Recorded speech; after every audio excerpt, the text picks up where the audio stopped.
go. John Caston, Dempsey Brick, Amarchana Patel, Tony Revelori, Aaron Benjamin, Ruby Cruz, and Willow offered himself, Warwick Davis.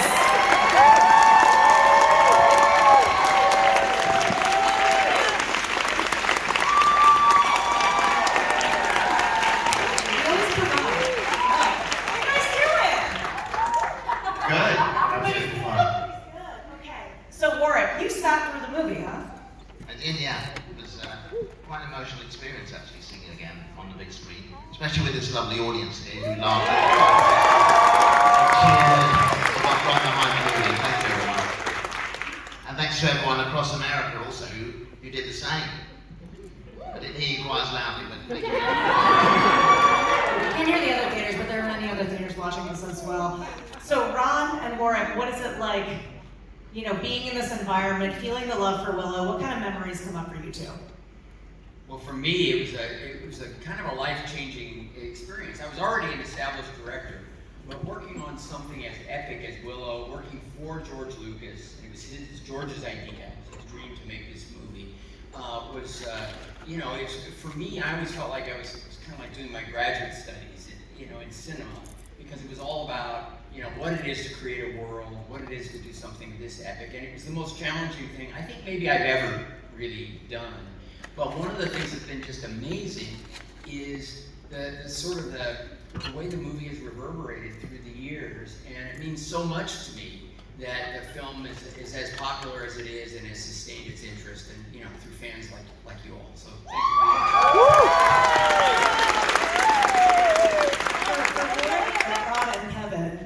What is the biggest question you get in regards to Willow? The number one question you're asked? What was it like working with Val Kilmer? I would answer that and say it was amazing. Val is probably the reason I got through the movie. Physically demanding, a lot of pressure on me playing the title character. Ron, of course, made it a pleasure, but Val kept me laughing, kept me strong, kept me going through the whole thing, so I owe him. For me, it's have I fallen in love with other cats? And the answer is yes. Yes, I have. I want to fast forward a little bit. Let's jump to the year 2017, when Ron Howard steps on the set of Solo, a Star Wars story. Written by Lawrence and Jonathan Kasdan. Warwick Davis is there. He's playing Weasel. This perfect storm is brewing. I need you guys to break down exactly what happens on this set. Well, boy, I mean, it started really with Warwick and I. We met in the Canary Islands. Yeah, I approached you. I thought you were a mad fan who got past security. I just snuck onto the set. It was a massive, beautiful set we had for our Savarine location. And I found my way over to Warwick, and I was like, excuse me, sir, I just like to introduce myself, I'm the writer. And he couldn't have cared less. It was like I do my own writing, I improvise my role. And I was like, I'm a Willow fan. And he was like, oh, well, have a seat. And we did, and we started to talk, and we've been talking kind of ever since about making more Willow. And then Ron and I met less than a month later, and it felt like everything was kind of aligning for us to realize this dream. Well, it had always been in the back of my mind, simply because over the years, George Lucas has remained, such a close friend, and I would talk about Willow, what a great experience. Again, this long tail, this following for the story, and he always said, I think the fans kind of call for another movie, but I think it should be a television series. And I would say, well, why? And he says, well, because to extend the world building, and he had a lot of ideas. And I felt like when I started talking to John, I said, have you talked to George? And he said, no, but it was like sort of a mind meld. And I just loved John's excitement for what Willow could be. And I also just, we've remained friends. And I also just think Warwick's talent has just evolved and developed over the years. And I thought that it would just be an exciting possibility, to see Warwick as Willow again, especially with John's sort of perspective on it, which I thought was really creative, yet true to the sort of the origins and the foundation of what George had concocted.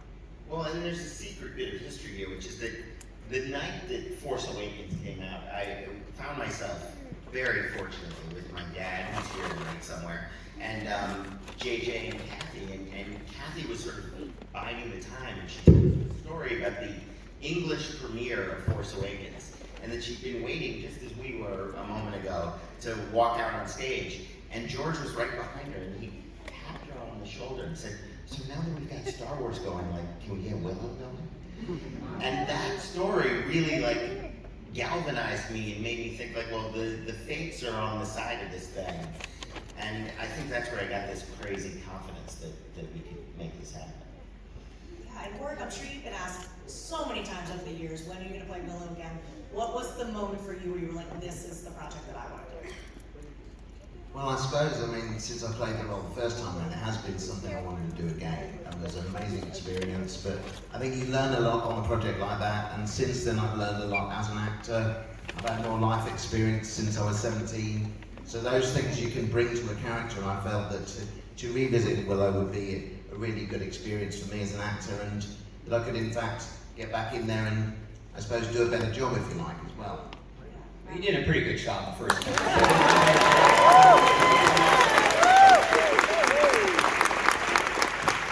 But he did give me the opportunity to sort of roll his eyes at all these kids behind us who were like, what he used to be, 17-year-old. Was he teaching? What lessons did you guys learn from Warwick on set? I think one thing I told them was drink less coffee, calm down, kids. How to relax. I was nervous the entire shoot. Work was just. Come on, don't all answer at once. What did I teach you? Yeah, how to enjoy it. It was so much fun being on set with you. You were not bothered by the scale of it in the way that I was. You were there just to do the thing. I was just trying to figure out, can we be very professional and work as a 50-year-old end or something. What are you talking about? Now, Kevin, Willow, I think was one of your first roles very early on, right? Yes, yes it was. Thank you. It was 88 movies ago. It wasn't an insult. 6 of them are quite good, by the way. Yeah, no, it was very, very early, and I lived in I grew up in the San Francisco Bay Area, and that's where we shot the Browning scenes in Northern California. And so my dad came up, drove up to visit me on the first real big-time show business film set. And my favorite moment, of course, was when I introduced him to George Lucas, and my dad shaking said, "I really loved E.T." And to George's credit, he said, "Me too."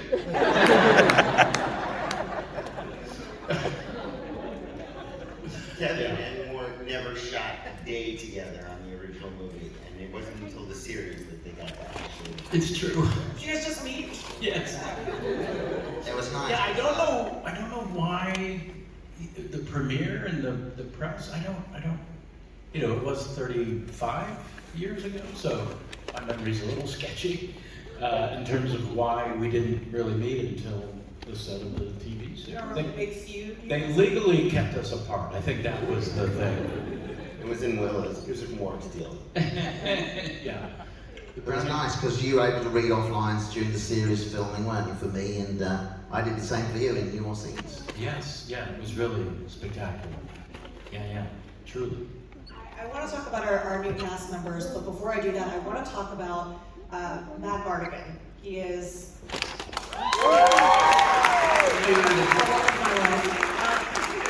I have to say, I mean, I don't know, I hope I can say this because I have seen some of these episodes, like you really do feel his presence in the show. John, can you talk about that? Absolutely. I mean, Val has been a friend and a collaborator on the series since the moment we kind of got the green light to do it, and he's determined to come back and be Man Mardigan again, and we all want that back. But we always knew that a big part of the story would sort of be related to the quest to find him and the question of what happened to this guy who looms so large in the lives of all the characters in this story, and the whole that he sort of creates by not being there, and how his children sort of deal with that, and how Warwick's character deals with that, and how Joanne's character deals with it too, and sort of what that means. And we felt like it was an opportunity to sort of drive the story toward him and hopefully toward seeing him eventually. Love it.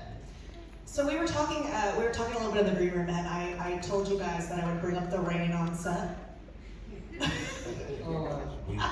We don't talk about the rain. Tell me about the rain. What does this mean? We had a 3-week situation where there was a lot of rain.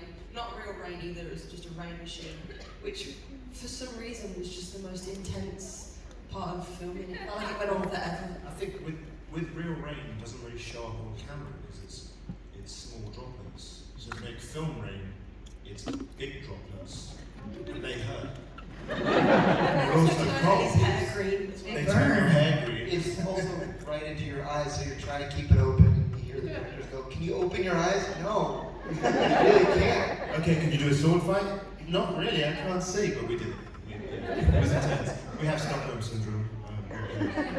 We're gonna get over it. It was amazing. I was in my office one day, and my Yes, producer, you were Max, indoors. Max, yeah, you were wondering it. I was in my happily ensconced in my office, and Max comes running in with his iPad and he says, "You gotta watch this." And he plays me a take. These guys have been so great sports for 3 weeks. They're wearing wetsuits under all their costumes. They've been fantastic. But it was like 7 p.m. on a Friday, and all I could see was Ellie and Warwick. And Ellie says, "Why are we rolling?" And Warwick says, "I have no fun." Now I And want they to use it in the film, in the show. And we did. see the outtakes. So let's get to know these new characters that we're playing. Dempsey, I'm going to start down with you. Tell me who you're playing and your favorite quality about them. Yeah, I'm playing Eric, who's a prince, and my favorite quality about him is probably just that he's genuinely kind and optimistic. And I think that's the interesting thing about the character is like, okay, so that guy gets kidnapped, like how much can positivity withstand, how much can it, I think that's the question of the character that was really interesting for me. And John Kasdan obviously does a great job of creating three-dimensional characters with every single character, and so you've got this one sort of quality, but then it's complemented by all these sort of contradictory other qualities, which is just very interesting to sink your teeth into as an actor. The name Eric sounds familiar. Is that intentional? Totally intentional. It only made sense to us that Manmargan and Sorcerer would name their son for their friend who gave his life so that they could be together.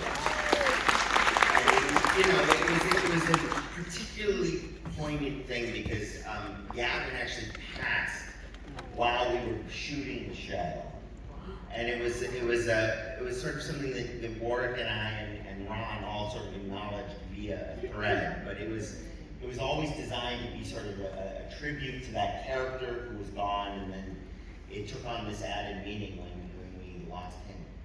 And Ron and he have you cast him because you worked together, right? Yeah, he was the first Chuck on Happy Days. He was. Yes, then there was a second Chuck, and then there were no Chucks. It was supposed to be Richie Cunningham's older brother, and I always liked Gavin. Thought he was great. We cast him in the movie, and he brought so much to it. He really did. He's got such a great reality and distinctive sort of voice and bluster that matches Gavin very well. So Tony, let's go to you. Who you playing? What's their deal? I play Creative Master, who's basically just John Kasdan. No, sorry. Not at all. No. Much less confident and good-looking and muscular version of John Kasdan. That's right. There we go. Better? You can Venmo me later. No, I play Creative Master, who's a prince of Galador, and he is just a shy kid who's introverted and book smart, if not world smart. And he's kind of got a bunch of past trauma that scars him, and on this journey with this newfound family, he figures out how to get past it. Great It's description. beautiful. Great description. Thank you. Ruby, the other child of Matt Mardigan and Sorsha. Yes, hi. Hello. Hi. I play Kit. She is Princess Kit Tantalos. My favorite thing about Kit, I feel like, is her outspoken honesty. I feel like she's so unashamed to say exactly what's on her mind, and I feel like that was a very awesome headspace to be in for 9 months straight. Yeah. Ellie. I play Dove, and she's a kitchen maid in the castle. And I would say my two favourite things about her is that she makes the best muffins in all the town, and I think that's pretty cool. And my second favourite thing about, Baker. My second favourite thing about her is her bravery. Like, she's so brave. She just goes at anything, and is just fearless, and she's determined and just defies kind of the odds. And Erin. I play Jade. She's Kit's best friend and has grown up in Tirasene. It's kind of interesting because she comes from two very different worlds. One part of her has kind of grown up with Kit and Eric and has gone to these banquets, but then she still lives, out in the stables. She doesn't have a bed. Barely has a bed. Tragic. She's got a car. So that's really interesting. It was interesting to play with that in the first couple of episodes. I gotta tell you guys, you're gonna be ready to die for these three girls.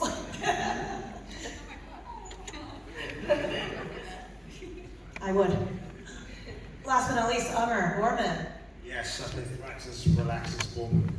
And he is, as John would describe, a roguish, chaotic pain in the ass.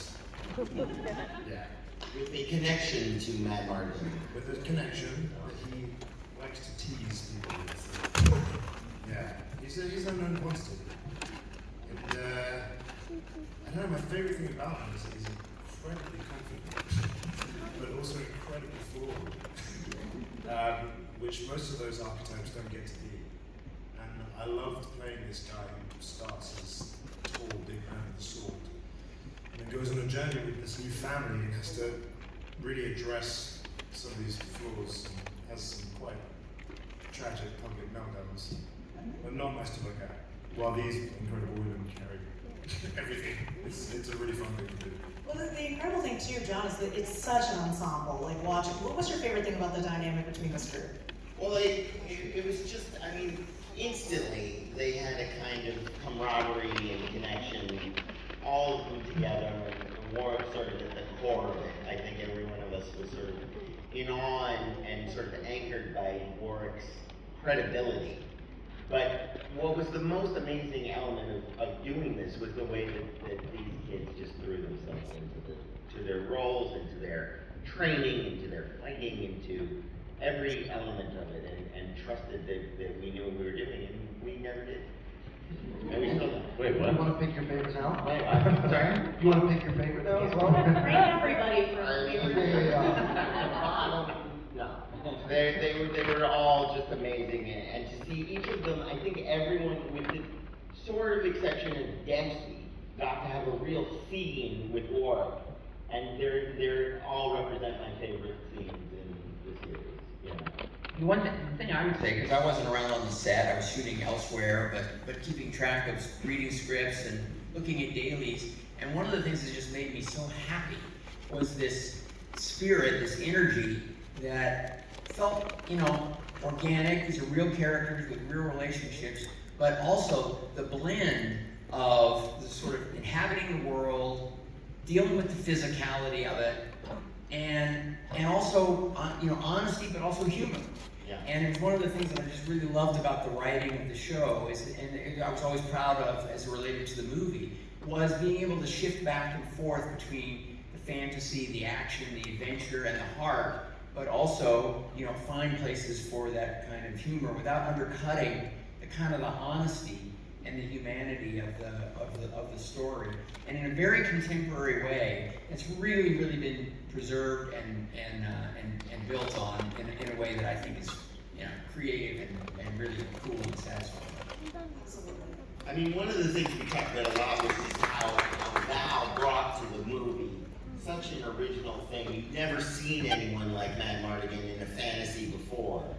And he was totally of his time and of that moment, and we felt like with our cast we needed to follow that spirit and try to create a show that spoke to today's audiences. Someone that's not here, but I know is cast, I believe we can talk about, is Mr. Christian Slater, which was announced at C23. Yeah. Can you talk a little bit about what he brings to the show? He brings a lot of spunk. And everything. Really. Yeah, I mean, Rudy and Warwick get to do I get to have a lot of fun with Christian in sort of the middle of the season.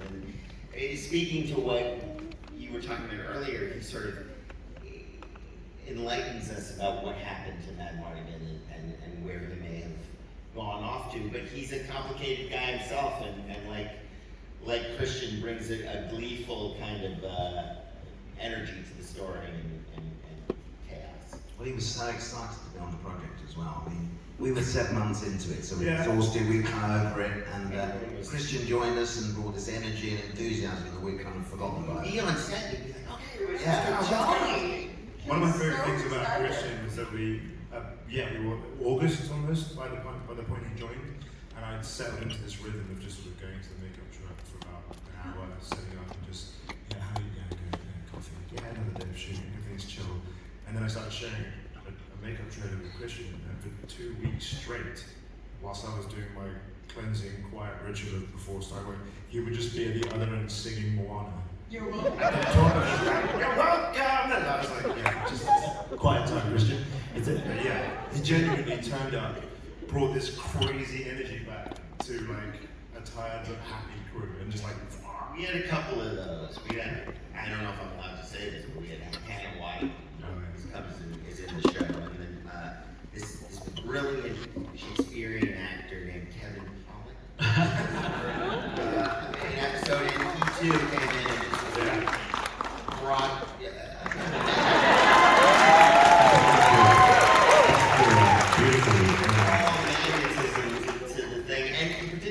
He had a lot to do with Tony and with Warwick together, and they got to sort of riff off of each other in a way that was pretty. Yeah, I just stayed silent and let the magic happen. Warwick, for you, between this new cast and yourself, what do you feel like was the unifying moment for you, where it really all came together? I suppose when you're thrown into situations that are quite physically challenging, you kind of come together to get through it, like an army in a sense, So the particularly harsh rain sequences, anything that was physically demanding, kind of made us all closer, and we encourage each other to get through it. And also we had a kind of boot camp at the beginning where these guys learned all of their skills, their sword fighting, their horsemanship. I knew it already. That kind of brought us together, that kind of going through the physically demanding boot camp, as you called it. Yeah. We got hats saying I survived boot camp. We got them before we'd finished the boot camp. Yeah, It's one of them day one. very ominous to give somebody a thing saying you survived 30 days before it's over. This It was doesn't out, go well. Yeah. And then a couple of us didn't survive. No, there's some. Yeah, two of the Three other cast members. R.I.P. We don't talk about them. What was the best and toughest thing about boot camp? Who wants to take that one? The ladies were the toughest. I think the toughest thing was the PT, like just the personal training. When it's not stunt training or horse riding, you have to just fully work out. I just couldn't. It's too much. You have to have, the thing about it is you have to have remain focused. I couldn't do that. I think some of the best stuff was maybe the horse riding. Yeah, because you're an amazing horse rider. I just I was like, water. It was so fun. And also we had these, like, before our PT sessions, we had these warm-ups that included, like, Nerf gun fights for some reason, which was so fun. And it got weirdly competitive. VR warm-ups? Yeah, VR warm-up. The boot camp was also in a giant warehouse studio, which they divided up into different sections. And one was a gym, and one was where stunt training happened. And they divided these sections up using kind of empty cardboard boxes, which is literally candy for children. I can't really number the amount of times that we dove through the walls. Yeah. At one point, I threw Denzel through it whilst they were having a stunt production meeting. We were just having a meeting and seat comes crash. Yeah, I think there's a video of Ellie just like looking at us and being like, no, it's fine, and then walking through a wall. I think it's my favorite video we took, including all the footage that we got. But it's funny, you know, you make a show like this, and as big as it is, and as many toys as you have to play with, you're always sort of crunched for time. And one of the results of that time crunch and wanting to get everything right is that almost every moment of the season, when you see these guys fighting with swords, it's them. And we had a great stunt team, and they were terrific all the way through. But when you see someone banging away, and it looks like Ruby, it's Ruby. And when you see Aaron doing the same, and they are unbelievable swordsmen. I mean, they will kick your ass. You see me in the corner crying, that's also me. But you did it with such pizzazz. Thank you. I learned from the best. The only stunt I didn't do was when I sort of hurt my knee for a bit. I couldn't run, so I had to pretend to run. And my stunt guy just ran for me. And I'd have to shout, like, run less cool. Stop that. Dempsey does one thing toward the end of the season. We'll all know it if you stick with the show, where he sort of seems to jump backwards. And I still watch it, and I'm like, that is not possibly him. There's no way he could have figured out how to do that. And they're like, it's him. I don't know what to tell you. There's the only person who did it. I jumped backwards. He lands on his knees backwards, and it's just like, what is this? I do remember. Your knees bend backwards. It was Neil Chapelhouse, my stunt double and trainer, and he took all this. The really cool thing about the stunts is that every character does them differently, and so they incorporated different elements. Like some of it's anime, like manga, Japanese style. So that actually was like Japanese style fighting. So that's one of the cool things about the stunts in Willow is everyone's got a different, unique style that like pulls from different genres. I think that's the best thing about boot camp. You know what mine is? Yeah, nervous. Nervous. It's universal. As we wind it down, Ron, I want to ask you, why do you think Willow has become such a cult favorite that is still so beloved today?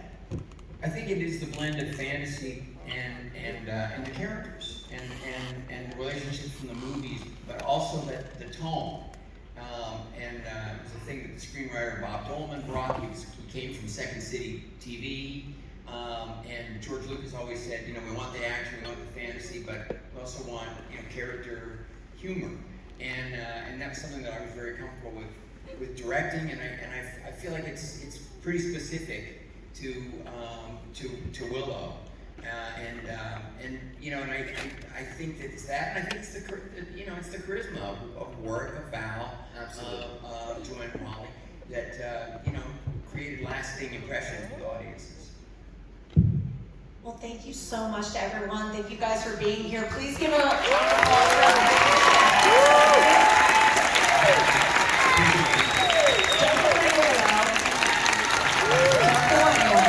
we're going to say back the cast. I'm going to let John come up with me.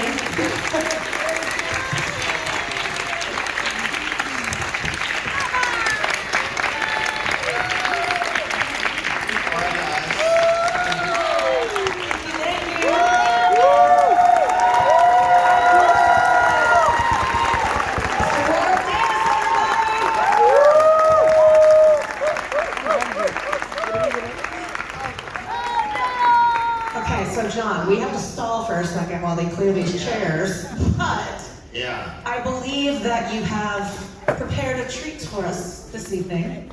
Well, yeah, I mean, the last night I got a phone call and someone was like, what are you going to show? You know, what are you going to give to the audience? And we were like, because just us talking feels like it's not quite enough. You feel like you guys have come out tonight, you come to Hollywood, you were here at 4:30 or something. Yeah. We should show you a little bit of what we made. And so we've got a little, about 7 minutes of stuff that we're going to share with you. And then you're gonna get a taste of all these guys and what they did, and they're fantastic. And we hope you like it. We hope you and watch the show and tell your friends to watch the show because you know we can use all the help we can get. Much like Willow himself. Much like Willow himself. Well, I will say that beyond this audience, there are people watching this in theaters across the country. Any message you have for them about their support of Willow and the show? Yeah, specifically Portland. They tell me that there are people from all over the country watching this, and that couldn't be more exciting to us. We feel like this was born in movie theaters, and the fact that you guys got to watch the movie on a screen. This is a show made for popcorn consumption.